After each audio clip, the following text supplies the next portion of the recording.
Martin, let us know how the weather is. Make us all jealous. Please don't.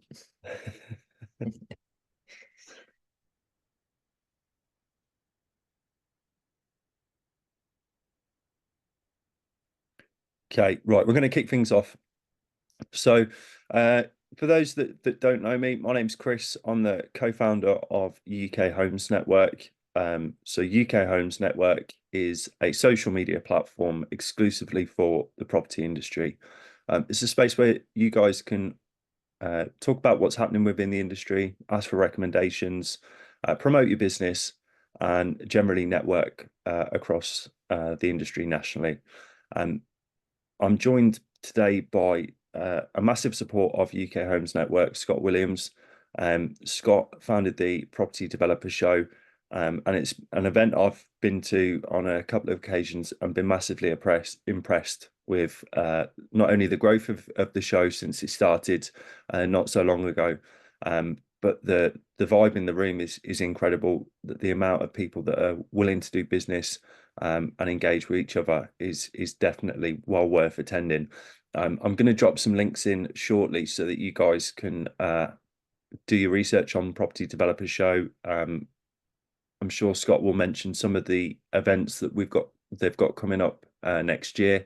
A lot more cities across the UK that they're coming to. So it'd be great if everyone on this call could or on this webinar could come along to one of those next year.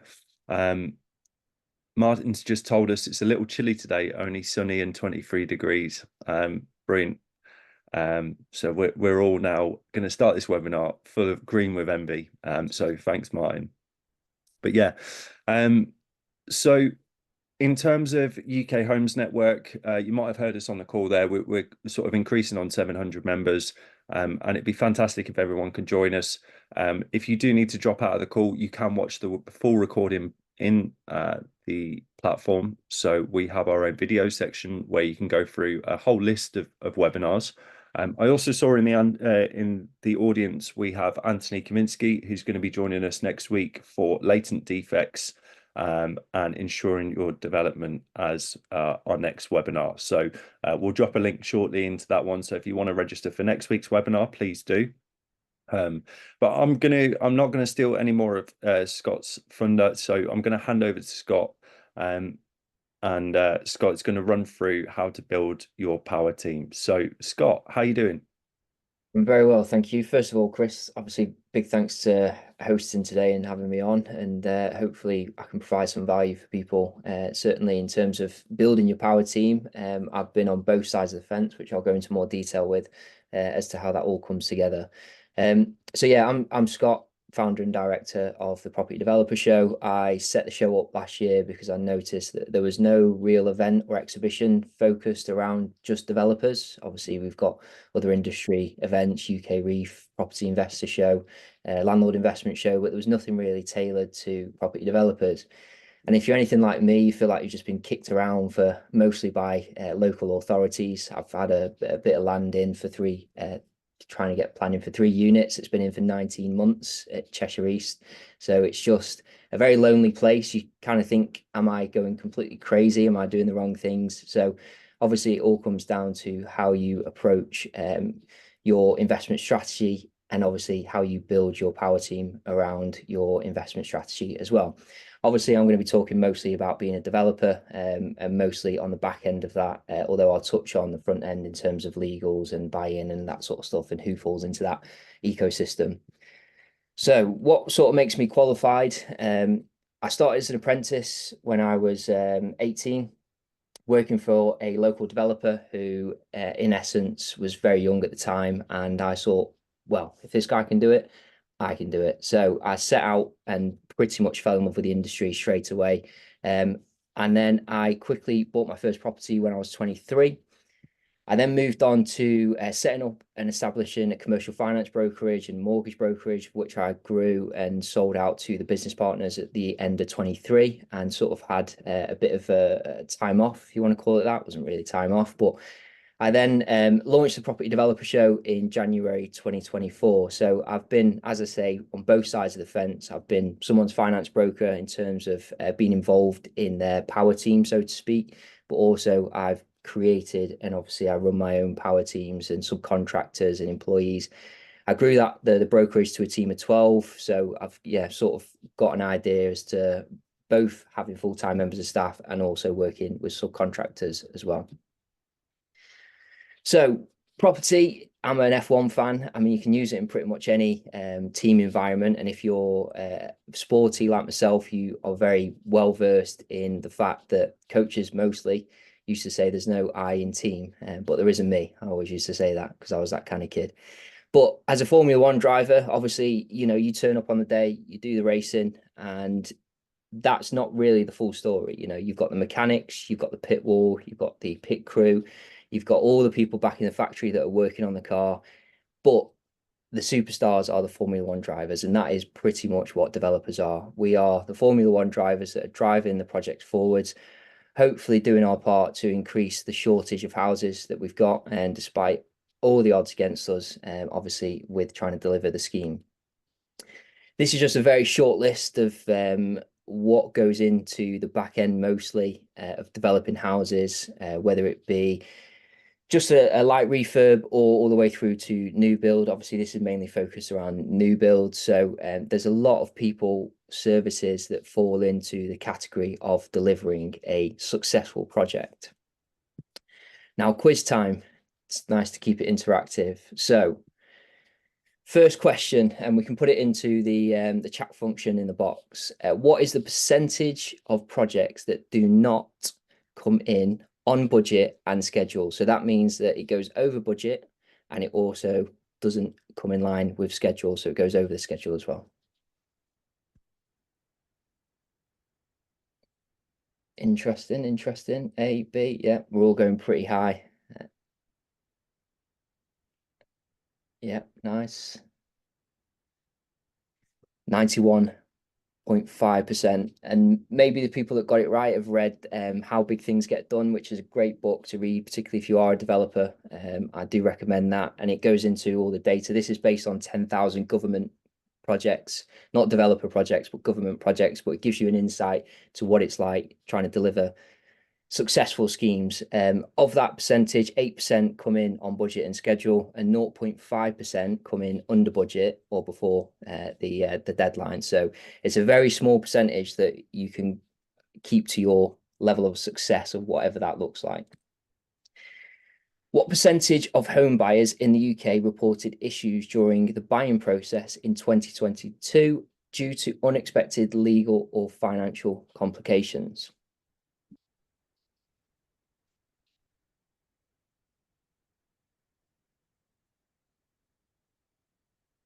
I put my answer, but now I want to change it.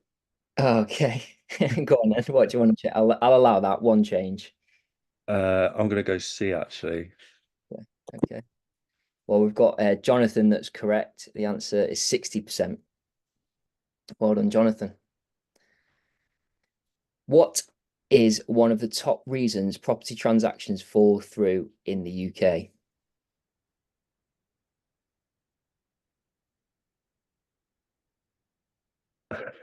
I've got an answer that I want to give, but it's not the right one. Yeah, I think a lot of people are going for the answer that I want to give as well.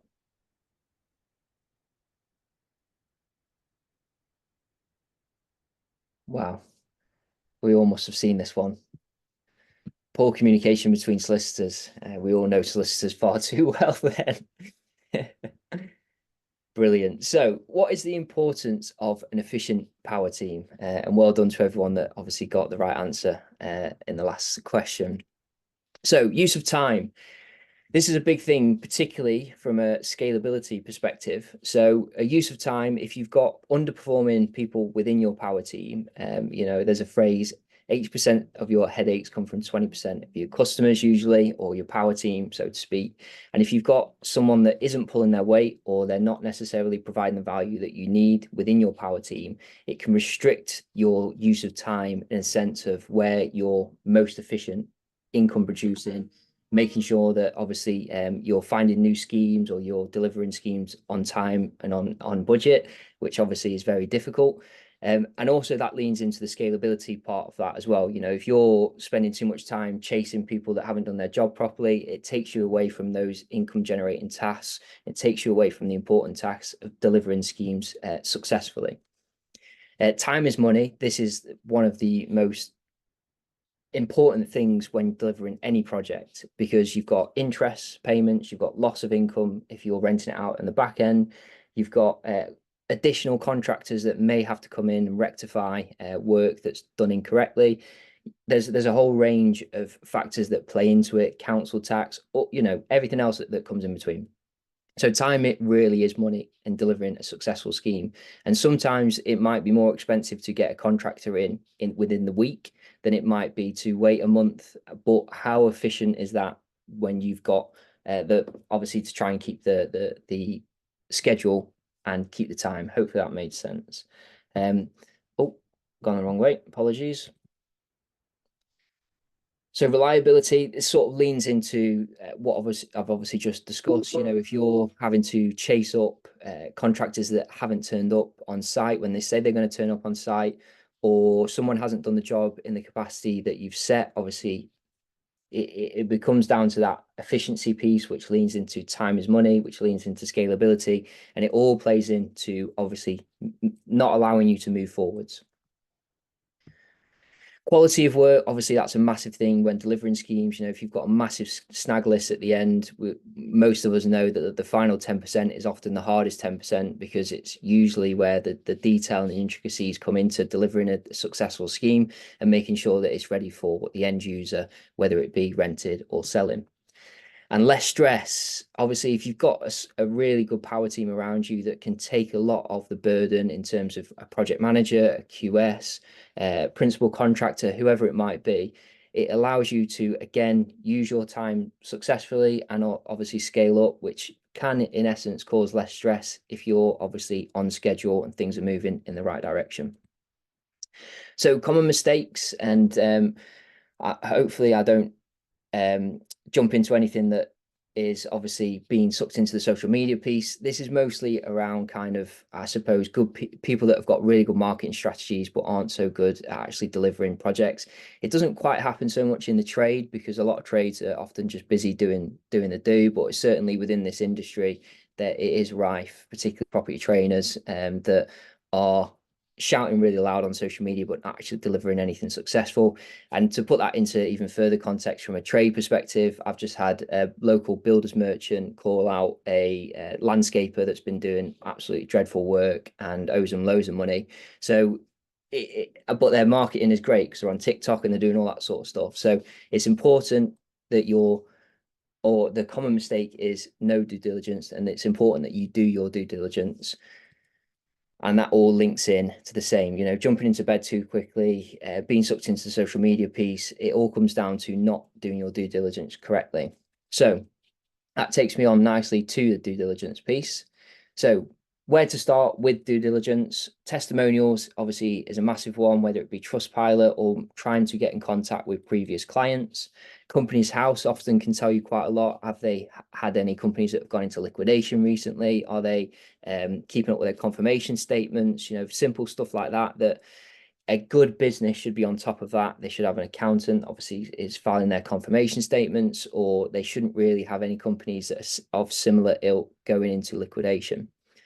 I can't see that. Hang on. Website. So yeah, have they got a professional website? And again, that maybe leans on the smoke and mirrors part, but it's important, obviously, that you do this whole piece together so you can get the whole picture rather than just looking at the website and thinking, oh, that's great, and then going with them.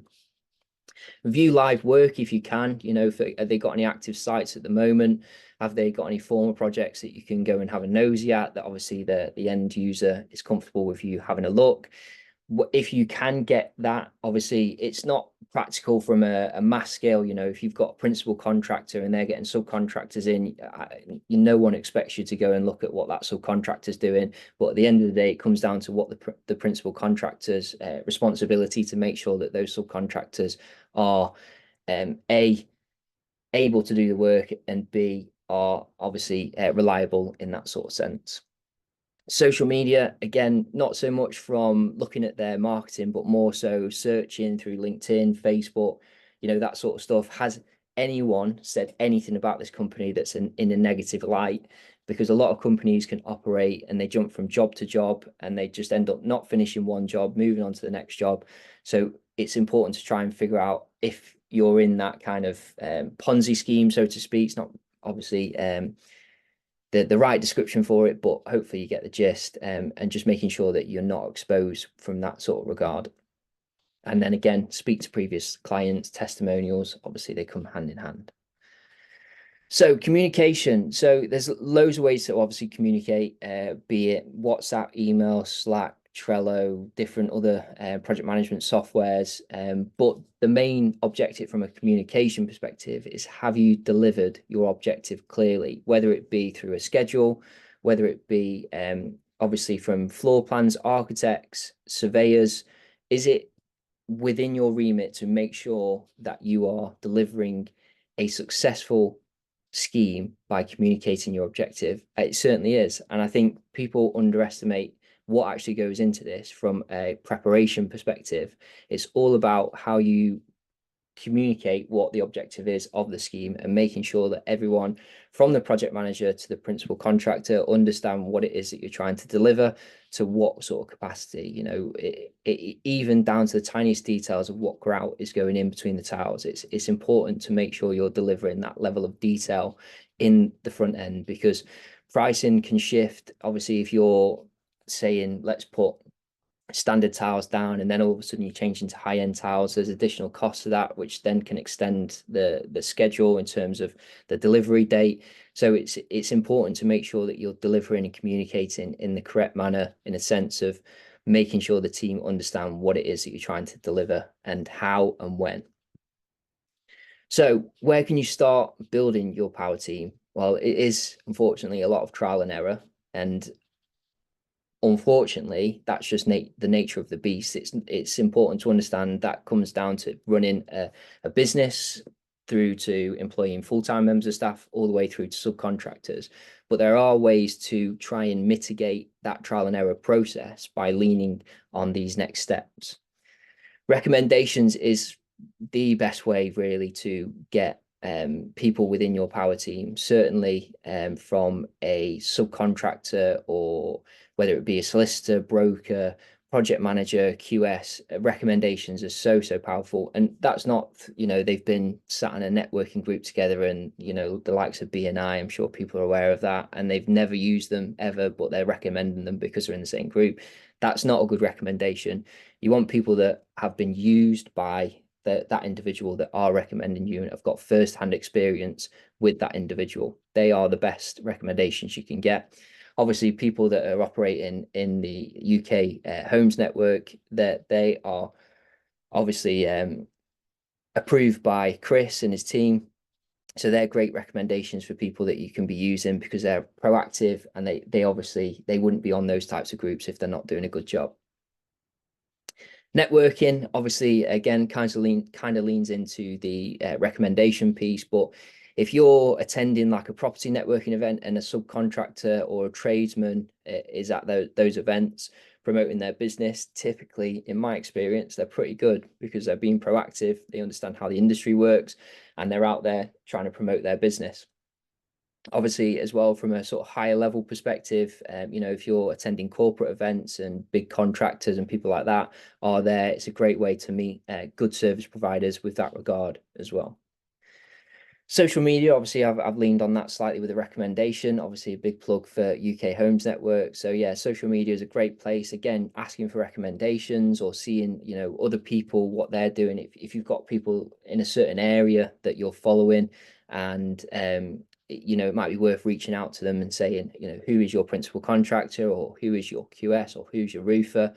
Would you mind recommending them? And obviously you can do that by looking on social media and seeing what other people in your area are doing.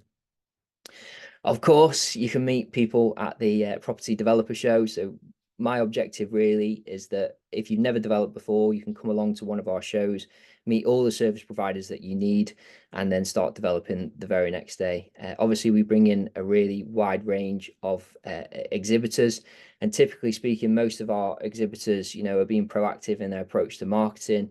They want to get out there. And as a developer, I know how difficult it is to find good service providers. And equally, I know how difficult it can be as a service provider to find good developers as well. So we really do just bring the best together and hopefully help this industry move forwards. We've got 2025 dates. Obviously, I'm going to have to plug this because it's obviously my event, but we've got Milton Keynes' first event of the year on the 5th of March, moving to Bristol, Birmingham, Manchester, and then finally Newcastle at the end of the year. So hopefully I will see some of you that have logged on today there. You can scan for a free ticket if you just go to the website, which hopefully should work on the QR code. Chris, I think, just dropped the link in the chat function as well. But any questions, I'll be happy to answer. Thanks, Chris. Cheers, Scott. Yeah, guys, if you've got any questions, obviously this is totally interactive. So please do feel free to put the questions in the chat and we'll get those over to Scott. I think one of the things that I learned recently from a developer was quite interesting is that when you're working with contractors is to do as much of the specification as possible. So for example, if you are doing a development and you're doing it quite budget, or you're doing some elements that are high end, some elements that are budget, it's really important that when you're working with those contractors to stress which elements are budget and which elements are high end. Because if you take, for example, plug sockets, you know, an average plug socket is probably about £4. Whereas if you're looking to upgrade to USB ports and, you know, sort of a chrome finish on it, that could be as much as £40. So when the contractor comes back and gives you a quote, the difference could be in, you know, up to about £600 to £1,000 just on plug sockets alone. So that will give you sort of a really good relationship with the contractor when you're working with them to establish exactly what it is that you're looking to do in that development. And it gives them the ability to get that quote back over to you nice and quickly for a price that seems a lot more reasonable. So yeah, that was one of the tips I learned from a developer, is that in terms of making your specifications as clear as possible as to what price point you're looking to aim with each element that's going into the property. Absolutely. So Scott, in terms of working with your contractors, is there sort of a process that you like to go through in terms of bringing them on? Is there sort of stages that you'd like to say, if you're working with the average contractor or average supplier, is there a process that you'll go through to make sure that they are, one, who they say they are, but two, you can trust that they're going to bring the goods to the development? Absolutely. I mean, my former process was very much everything that I've highlighted not to do in this process. So I've certainly learned the hard way, because I had that development background. I thought, and I can do this, and I knew on gut instinct, and that is such a terrible approach to take. So I did have some cowboy contractors pretty early on in my career, which was a very fast way of learning how not to do it. So from a process perspective now, very much from where I am in terms of my developments as such, I am constantly looking for recommendations through sort of networking events that I do attend, and always looking out for good people in that sort of sense, where people have actually genuinely used those individuals that they can recommend. That's been the biggest factor to me. And as my sort of network has expanded, I'm now in a fortunate place where I do brush shoulders with some very great people that can recommend other great people to work with. And from a due diligence perspective, I'm always on Companies House constantly, just looking at companies that inquire about stands with us, whether it be I'm looking for a new roofer or anything like that. I'm always on there. Another good one is like the ICO register, making sure that they're registered on there. Just really simple stuff like that. It's just making sure that they tick a lot of boxes and they are properly set up. You know, obviously from a HSE perspective, they've got, you know, Chad's. Is it Chad's? I think it's Chad's, something like that. It's the health and safety Chas. It's not Chad's, it's Chas. You know, if they need that, obviously they've got that.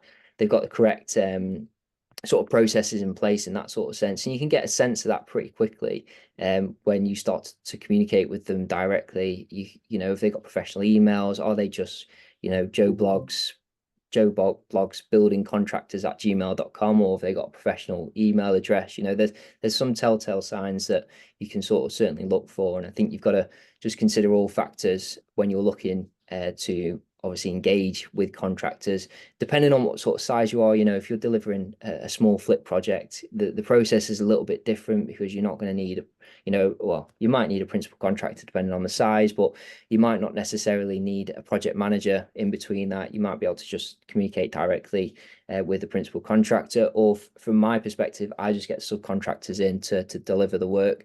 Because I'm, again, in a fortunate place now where I've got really good subcontractors that I sort of work with.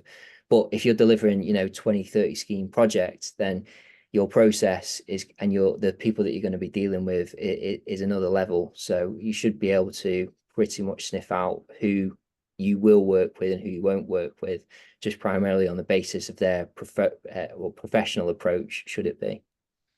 Great. And you mentioned red flags in terms of company's house. What are kind of the things that you'd be looking for on company's house when you're going through a particular, let's just say, for example, it's a contractor. Yeah, absolutely. So I'm always looking for how many companies they've got, or how many they're obviously a director of. And sometimes when you click on people's names, it doesn't give you the full breakdown of all their companies, because sometimes they change small details, have a different registered address and stuff like that. Company's house doesn't collectively bring them all together. So I often copy and paste the names into a company's house as well, to make sure that there isn't any other companies that I've not come across. But if they had First Gazette, because obviously confirmation statements, have they had any other companies that are of similar sort of capacity go into liquidation? Have they got a positive balance sheet? That's always something that you can find on Company's House. If they've got open accounting, obviously you can see what their profit and loss is. You can see how they're operating the company in that regards. It's very rare that you can see that sort of level of detail, but you can certainly get an idea from their balance sheet what sort of company you're dealing with. And if they're negative balance sheet and they've got very little cash reserves in their account, and you're trying to deliver in £1 million scheme, then you're going to be asking questions as to whether they can actually deliver that level of scheme and support the subcontractor payments. And obviously, if you're taking drawdowns from a development finance loan, and builders are chasing you for a payment that's not due for 20 days because they're underwater, then it's going to cause havoc, absolute havoc, because they won't have the cash flow to pay subcontractors, and those subcontractors are never going to turn up to site again until they're paid. And that, unfortunately, falls down to the developer to prop that.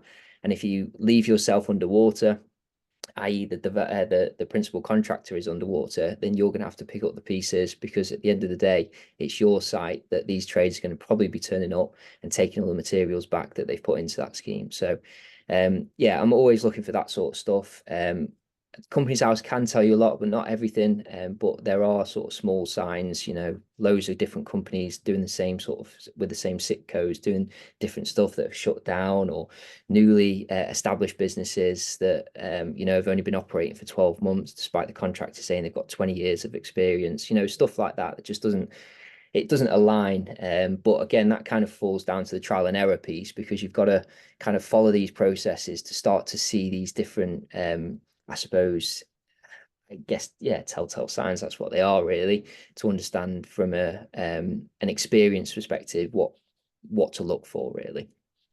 Yeah, there's also amazing organizations out there at the moment that will help you tell you how accredited these individuals are. So we've got Lee, who is a member of UK Homes Network. He is a director at the National Federation of Builders.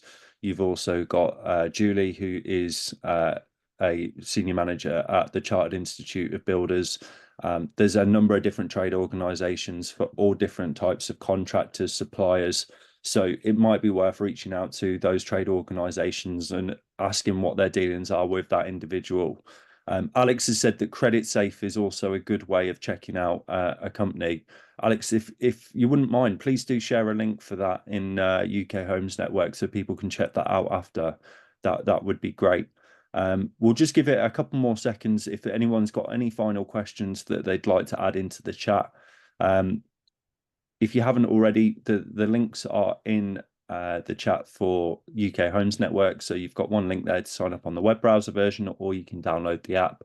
And I've also shared a link to the Property Developer Show website. So if you want to go and check out the dates for those, obviously you can scan for your free ticket on the slide.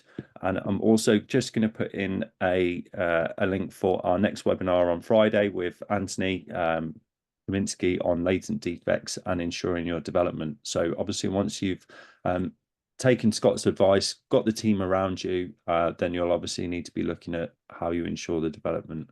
A commercial broker should have access to Credit Safe as you need an account. Okay, interesting. So yeah, if you've got a good broker that you can go to and talk to about that, Alex, I'm sure you'll be more than happy to volunteer yourself for that. Then they can obviously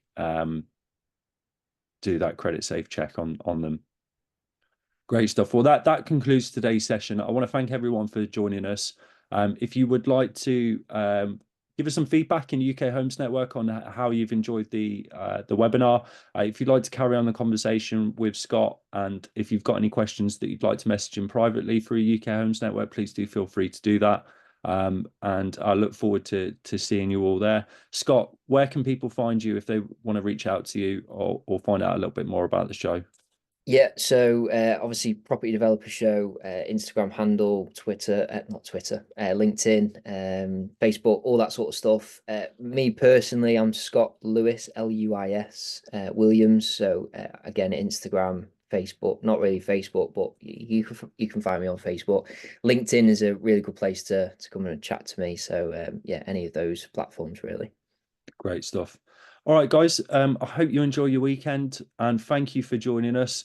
I look forward to seeing you all in UK Homes Network, sharing your insights and carrying the conversation after this webinar. If you need anything from me, please do reach out and we'll see you on the next one next Friday. Cheers, guys. Thanks, Chris. Cheers for having me.